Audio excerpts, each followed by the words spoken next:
വീണ്ടും ഒരാറ്റുകാൽ പൊങ്കാല കൂടി.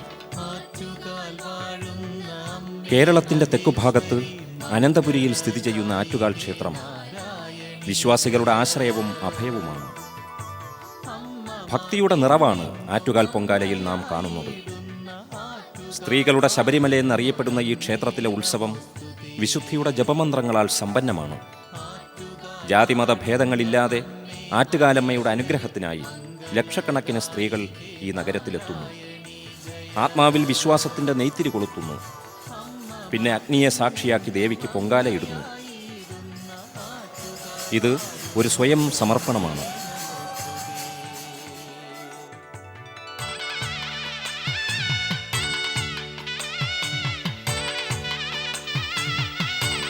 ആറ്റുകാൽ ഭഗവതി ക്ഷേത്രത്തിൻ്റെ ചരിത്രം ഭക്തിവിശ്വാസത്തെ കൂടുതൽ കരുത്തുള്ളതാക്കുന്നു. കണ്ണകി ആറ്റുകാൽ മുല്ലുവീട്ടിലെ കാരണവർക്ക് ബാലികാരൂപത്തിൽ പ്രത്യക്ഷപ്പെട്ടു. കാവിൽ അടയാളപ്പെടുത്തിയ സ്ഥലത്ത് തന്നെ കുടിയിരുത്തണമെന്ന് ദേവി ആവശ്യപ്പെട്ടു. കാരണവരുടെ ഹൃദയം ഭക്തിസാന്ദ്രമായി. അദ്ദേഹം ദേവിയെ കുടിയിരുത്തി. ഈ ദേവസ്ഥാനമാണ് പിൽക്കാലത്ത് ആറ്റുകാൽ ക്ഷേത്രമായി മാറിയതെന്നാണ് സങ്കല്പം. വിളവെടുപ്പ് കഴിയുന്ന കാലമാണ് കുംഭമാസം. ഈ നാളുകളിൽ സമൃദ്ധമായ ജീവിതം ദേവീ സാന്നിധ്യത്തിൽ ആഘോഷിക്കപ്പെടുകയാണെന്ന് ഒരു വിശ്വാസമുണ്ട്. പുതുവസ്ത്രമണിഞ്ഞും വീട് കൂടുതൽ അലങ്കരിച്ചും ഒരു വിളവെടുപ്പ് കാലത്തിനു ശേഷമുള്ള ദിനങ്ങൾ ആഘോഷിക്കപ്പെടുകയാണെന്നും ഒരു വിശ്വാസമുണ്ട്. നല്ല വിളവെടുക്കാൻ ദേവിയുടെ അനുഗ്രഹം ആഗ്രഹിക്കുന്ന ജനത അത് ലഭിക്കുമ്പോൾ എല്ലാം മറന്ന് പൊങ്കാലയിലൂടെ ദേവീ മാഹാത്മ്യം ഉരുവിടുകയാണ്. പാരമ്പര്യമായി തോറ്റമ്പാട്ട് പാടുന്ന കുടുംബക്കാർ ദേവീ സവിധത്തിലെത്തി ശുഭമുഹൂർത്തത്തിൽ പാട്ടുപാടി കാപ്പുകെട്ടി കുടിയിരുത്തുന്നതോടുകൂടി 10 നാൾ നീണ്ടു നിൽക്കുന്ന ഉത്സവത്തിന് തുടക്കമായി. കണ്ണകി ചരിതമാണ് തോറ്റമ്പാട്ട്. ഇളങ്കോവടികൾ തമിഴിൽ രചിച്ച ചിലപ്പതികാരത്തിൻ്റെ മലയാളം രൂപമാണിത്. ഇത് വരമൊഴിയല്ല, വാമൊഴിയാണ്. കൊടുങ്ങല്ലൂർ ക്ഷേത്രത്തിൽ നിന്ന് ഭഗവതിയെ ക്ഷണിച്ചു കൊണ്ടുവരുന്നതായും ഉത്സവം കഴിഞ്ഞ് തിരിച്ചു പോകുന്നതായും തോറ്റമ്പാട്ടിൽ പറയുന്നുണ്ട്.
ഭക്തിനിർഭരമായ അന്തരീക്ഷത്തിൽ തോറ്റമ്പാട്ടിലൂടെ കണ്ണകീചരിതം മുഖരിതമാവുമ്പോൾ ശ്രീകോവിലിനുള്ളിൽ കാപ്പുകെട്ടിനുള്ള തയ്യാറെടുപ്പുകൾ ആരംഭിക്കുകയായി.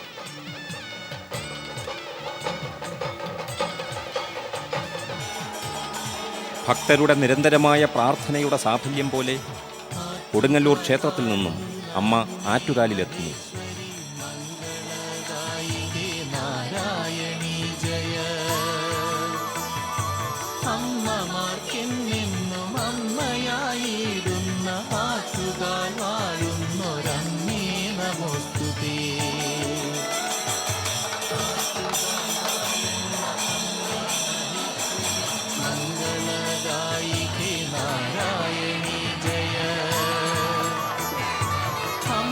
ദുഃഖങ്ങളും ദുരിതങ്ങളും അമ്മയോട് ഏറ്റുപറഞ്ഞ് സുഖാനുഗ്രഹങ്ങൾ നേടുവാൻ ഹൃദയലക്ഷങ്ങളാണ് ഇവിടെ കാത്തു നിൽക്കുന്നത്.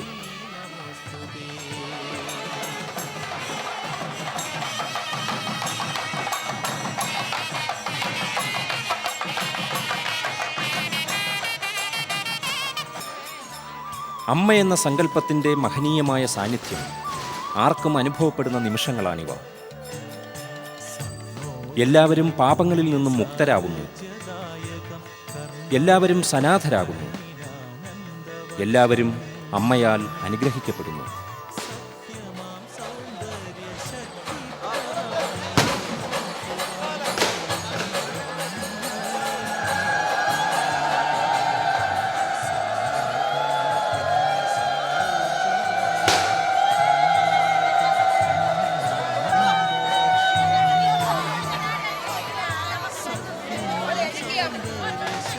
ശരിക്കും പാട്ടെന്ന് പറഞ്ഞു കഴിഞ്ഞാൽ നമ്മളിപ്പോൾ കൊടുങ്ങല്ലൂരിൽ നിന്ന് ദേവിയെ പാടി ശ്രീകോവിലിൽ കൊണ്ടുവന്ന് കാപ്പുകെട്ടി കുടിയിരുത്ത് കഴിഞ്ഞിട്ട് കഥ എടുത്ത് പാടി 3-ൻ്റെ അന്ന് ദേവിയുടെ കല്യാണം. ആ കല്യാണം കഴിഞ്ഞിട്ട് തിരിച്ച് 6-ൻ്റെ അന്ന് ദേവിയുടെ ഭർത്താവിനെ വധിച്ച് തിരിച്ച് ദേവി അച്ഛൻ്റെ അടുത്ത് നിന്ന് വരം വാങ്ങിക്കൊണ്ട് വന്ന് 7-ൻ്റെ അന്ന് രാവിലെ ഭർത്താവിനെ ജീവിപ്പിക്കും. തിരിച്ച് 9-ൻ്റെ അന്ന് രാവിലെ പാണ്ഡ്യരാജാവിൻ്റെ വധിച്ചും കൊണ്ട് പണ്ടാരടുപ്പിൽ തീ കത്തിക്കും. ആ പണ്ടാരടുപ്പിൽ നിന്നുകൊണ്ടാണ് മറ്റുള്ള പൊങ്കാലടുപ്പിൽ തീ പാർന്നു കൊടുക്കുന്നത്. തിരിച്ച് 10-ൻ്റെ അന്ന് അതുപോലെ പാടി കാപ്പഴിച്ച് കൊടുങ്ങല്ലൂർ കൊണ്ടുവന്ന് ദേവിയെ സമർപ്പിച്ചിരുന്നു. ഉത്സവത്തിലെ സവിശേഷമായ മറ്റൊരു ചടങ്ങാണ് കുത്തിയോട്ടം. 12 വയസ്സിന് താഴെയുള്ള ബാലന്മാർ അമ്മയ്ക്ക് മുമ്പിൽ കുത്തിയോട്ടത്തിനായി എത്തുന്നു. മഹിഷാസുരനെ വധിച്ചിട്ട് വരുന്ന ദേവി തൻ്റെ സഹോദരനായ ശാസ്താവിനെ കാണാൻ പോകുമ്പോൾ ദേവിയെ പിന്തുടരുന്ന യുദ്ധഭൂമിയിലെ ഭടന്മാരുടെ പ്രതീകമാണ് ഈ ബാലന്മാർ. 3-ാം ഉത്സവ ദിനം മുതൽ ഈ ബാലന്മാർ ക്ഷേത്രസന്നിധിയിൽ അമ്മയുടെ മക്കളായി മാറുന്നു. 7 ദിവസങ്ങളിലായി 1008 നമസ്കാരം പൂർത്തിയാക്കുന്നു. ആത്മാവും മനസ്സും ശരീരവും അമ്മയുടെ അനുഗ്രഹത്തിനായിട്ട് ഇവർ സമർപ്പിക്കുന്നു. ദിവ്യമായ മാതൃവാത്സല്യവും അനശ്വരമായ ജീവിത സൗഖ്യവും ഈ കുട്ടികൾക്ക് കൈവരുന്നതായിട്ടാണ് വിശ്വാസം.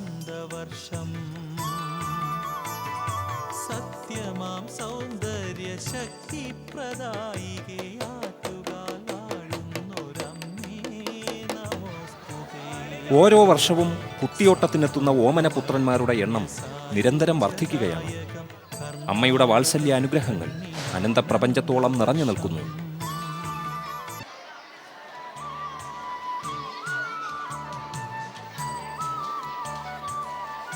നിർമ്മലമായ സ്നേഹത്തിൻ്റെയും സാഹോദര്യത്തിൻ്റെയും ദിവസങ്ങൾ ഇവരുടെ ജീവിതത്തിലെ അവിസ്മരണീയ മുഹൂർത്തങ്ങളായി മാറുന്നു. മനസ്സും ശരീരവും ഒരുപോലെ ശുദ്ധമാവുന്നു. ഇവരുടെ ജീവിത വിജയം ഇവിടെ ആരംഭിക്കുന്നു.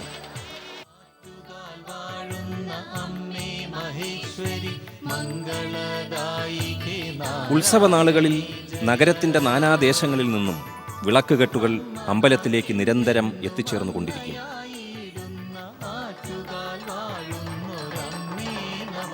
ആഗ്രഹനിവർത്തി കൈവന്ന ഭക്തന്മാർ ദേവിക്ക് മുമ്പിൽ ചപ്രമെടുത്താടുന്നത് സഫലീകരണത്തിൻ്റെ ഏറ്റവും വെണ്മയാർന്ന പ്രകടനമാണ്.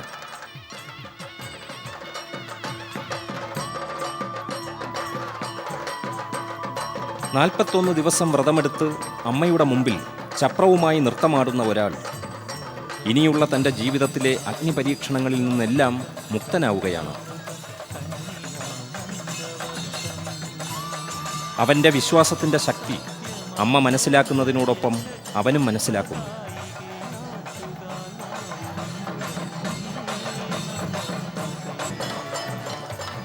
മനുഷ്യൻ്റെ പരിമിതമായ ശക്തിയെക്കുറിച്ച് ഓർമ്മിപ്പിക്കുന്നത് പോലെ തന്നെ പരിപാലിക്കുവാൻ സർവദാ പ്രാപ്തയായ പരാശക്തിയുടെ അചഞ്ചലത്വം ഒരു ജനത മുഴുവൻ വീണ്ടും ചിന്തിച്ചുറപ്പിക്കുന്നു.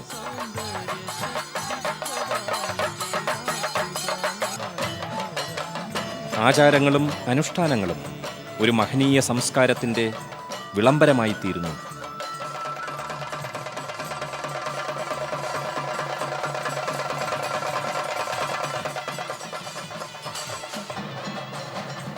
മനുഷ്യജീവിതത്തിൽ പ്രകൃതിയുടെ സ്ഥാനം എന്താണ്?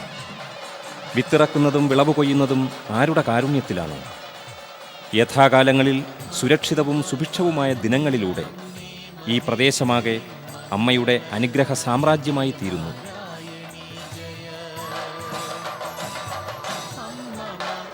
രാത്രി 12 മണിയുടെ ദീപാരാധന തുടങ്ങി 1 മണിവരെയുള്ള മുഹൂർത്തത്തിൽ അമ്മയുടെ മുമ്പിൽ നൃത്തമാടാനുള്ള അവസരം കറയറ്റ ഭക്തന്മാർക്ക് മാത്രമേ കൈവരാറുള്ളൂ.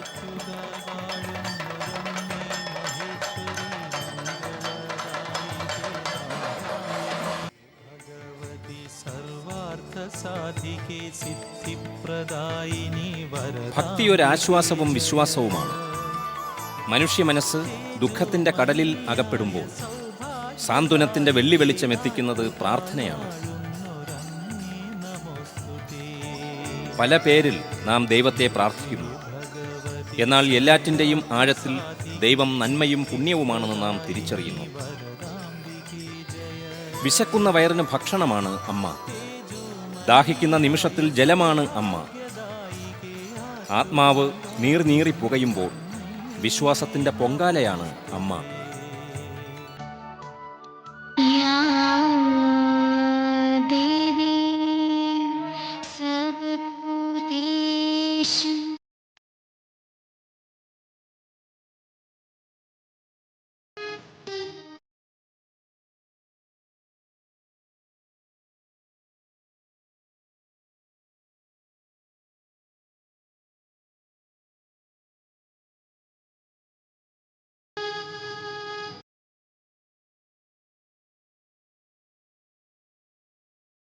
ഉത്സവത്തിൽ വളരെയേറെ ശ്രദ്ധേയമാണ് പൊങ്കാല മഹോത്സവം.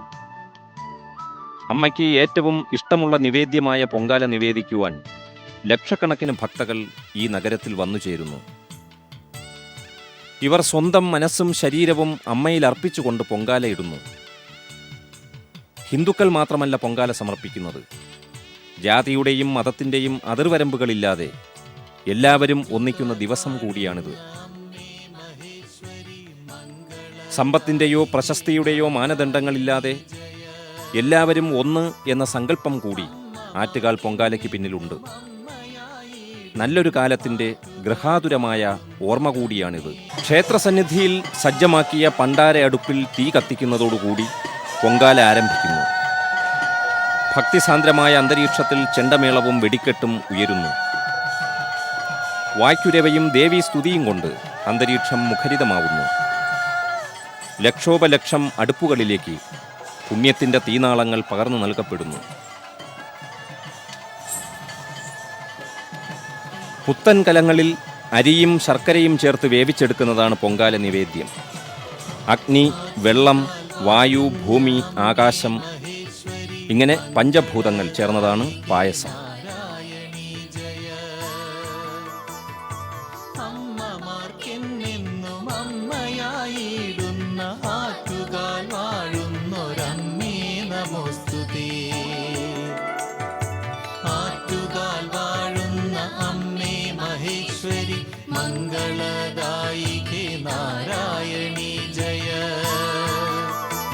പിന്നീട് പൊങ്കാല നിവേദിച്ചു കിട്ടാനുള്ള കാത്തിരിപ്പാണ്. കൊടും ചൂടിലും ദേവീ കടാക്ഷത്തിനു വേണ്ടിയുള്ള കാത്തിരിപ്പ്.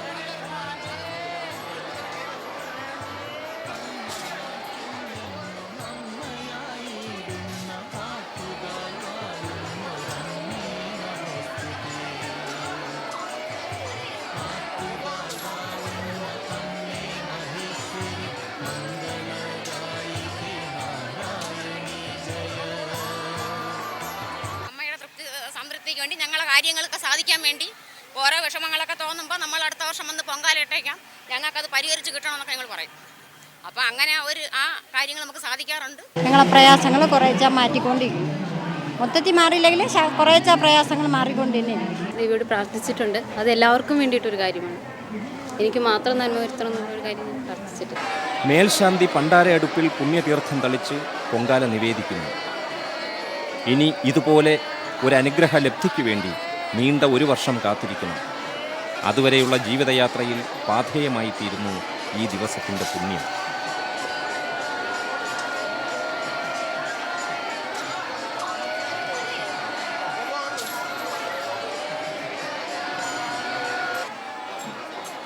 ഭക്തജനലക്ഷങ്ങളുടെ നിവേദ്യങ്ങൾ സ്വീകരിച്ച് സംതൃപ്തയായ അമ്മ സർവാലങ്കാര വിഭൂഷിതയും സർവാനുഗ്രഹകാരിണിയുമായി പുറത്തെഴുന്നള്ളുന്നു.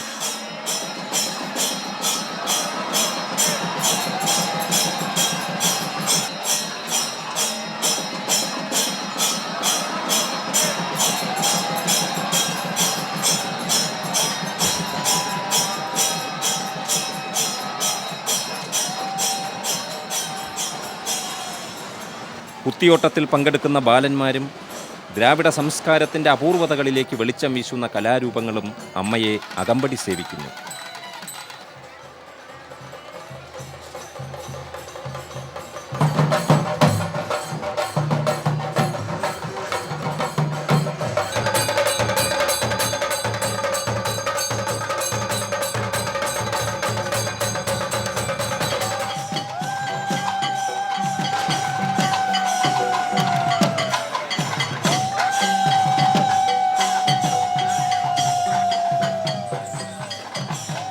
അനിർവചനീയമായ അനുഭൂതി വിശേഷം, അങ്ങേയറ്റം അസുലഭമായ രീതിയിലുള്ള ഭക്തി പ്രകർഷം, മനുഷ്യജീവിതത്തിൻ്റെ ഉയർച്ചയും താഴ്ചയും നിർണയിക്കപ്പെടുന്ന വിശേഷ അവസരം.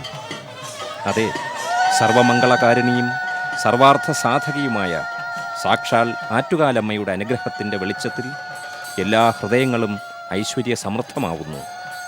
എല്ലാം അമ്മയുടെ അനുഗ്രഹം തന്നെയാണ്.